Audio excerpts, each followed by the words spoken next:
Hey guys, in this video I'll be running through a start to finish of one of my book covers for NaNoWriMo. In this particular case, it's the cover for the Minetti horror twins. These are two of my characters from The Rise of Viper, which I actually wrote last November, so this Nano will be the 1-year anniversary of when they were first created. For this cover, I decided to sketch my two main characters, Tito and Vito Minetti. On the cover, Tito's the man on the right, the one in the suit. The one on the left in the leather jacket is his much more aggressive brother Vito. I took several time lapses throughout my entire sketching process, but none of them are very long because I took a lot of breaks while I was back and forth between writing, drawing, and researching. And I'm still learning to draw, so I had a lot of reference pictures, a lot of mistakes, erasing, and even more layers that I thought nobody wanted to see, including myself. I don't know much about these characters yet, as I won't start planning for the book until October 1st, but I do know that they're younger in this book than they were in The Rise of Viper. I'm not sure how much younger they are here, but I'm drawing them as teens to young adults for the cover. I draw on my phone using the app Artflow, which is for Android. Currently, I use a really small stylus for all of my sketches. It's only about an inch long, and it's one of the ones with the large rubber nib. It makes everything a little more difficult, and it makes everything it lacks precision, I suppose is the way to word it. But I managed to make it work. I do plan on investing in a good stylus pen for more accuracy at some point, and eventually a tablet rather than my phone, but it's not something I'm interested in at this very moment. So, we'll run through the rest of these time lapses, and then we'll go to the actual cover making process on Canva.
While we're here, I'd like to throw out that drawing hands is the bane of my existence. I hate drawing them, and I like to hide them in pockets, or like we see in this particular cover actually, I also like to hide them with their arms crossed over their chest. Hands are not something I've practiced a ton, especially in the clenched position over here on Tito. But I'm making it work and I'm learning. Just ignore the weird bulge that is his thumb.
I downloaded an actual screen recorder so I could show my cover making process here from start to finish.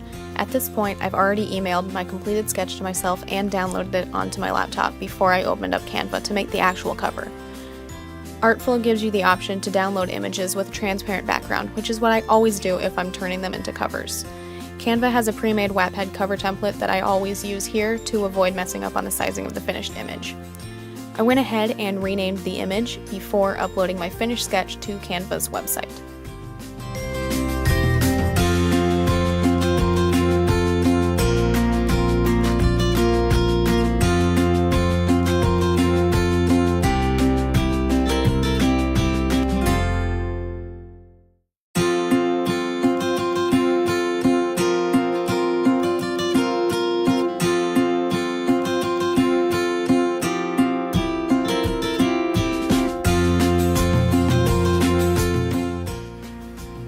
Once it was uploaded, I moved it to the canvas and sized it up correctly.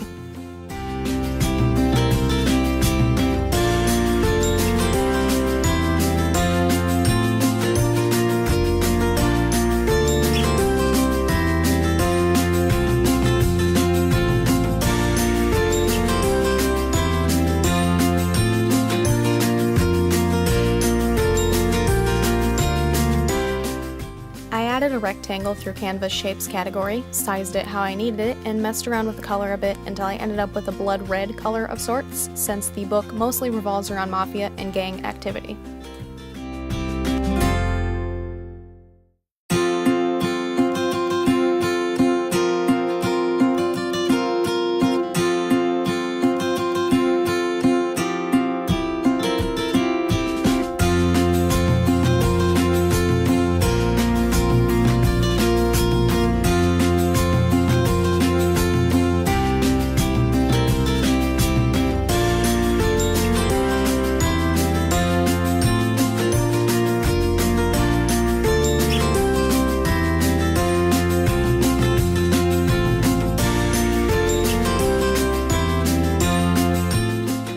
I added text for the title and changed the color to white. I ran through several different cursive fonts here before I finally settled on one that I liked. I messed with the size a bit and even had to change the line spacing to make it fit exactly where I wanted it on the cover.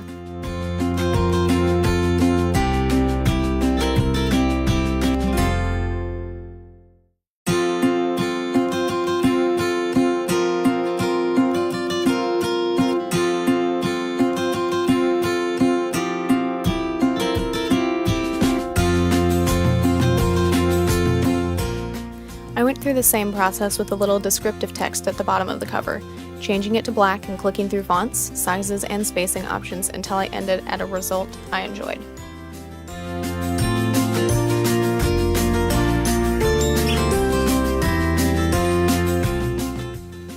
I decided here that I wanted to make a few background changes in order to give myself a few options for the final cover.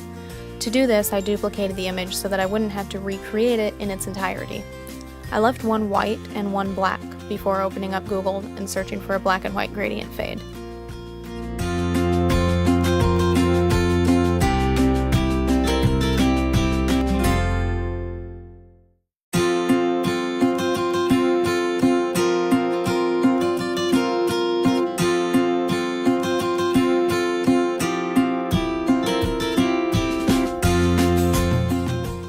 I saved the one I liked the most and uploaded it to Canva's website.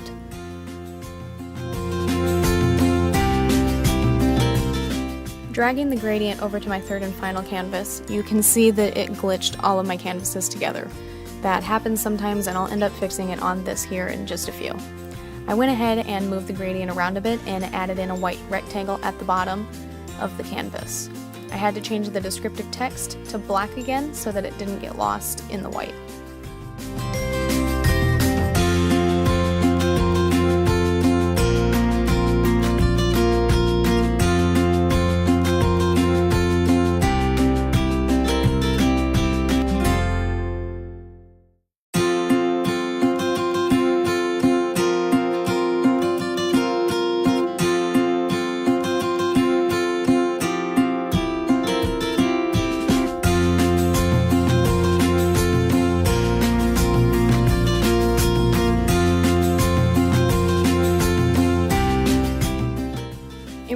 around here that I could no longer stand the glitch, so after I was done with the title, I paused my recording, saved my work, and refreshed Canva.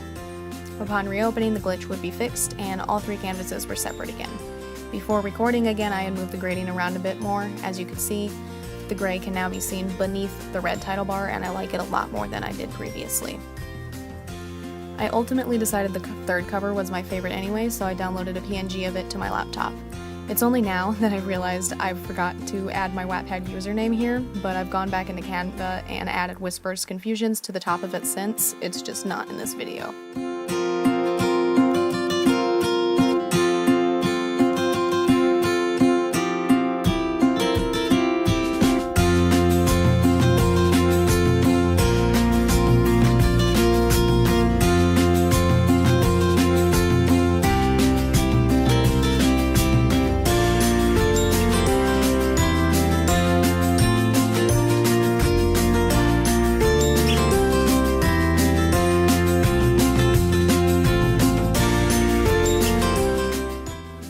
I opened up the canvas I use for all of my YouTube thumbnails and added the finished cover to my Nano Prep thumbnail.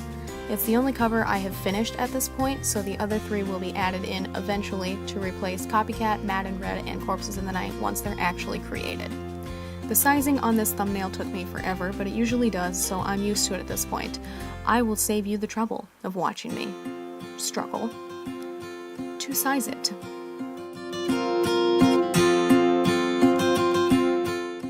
I saved the final image and opened up the final cover image so you guys could see it on a larger scale than you can on Canva.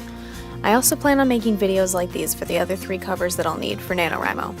I know that'll be book 1 of the Pittman series and another Bo Austin book, but I'm not certain what the 4th book will be just yet. I'll keep you guys in the loop as I figure it out. Anyway, thank you guys for watching, and I'll see you in the next one. Bye for now.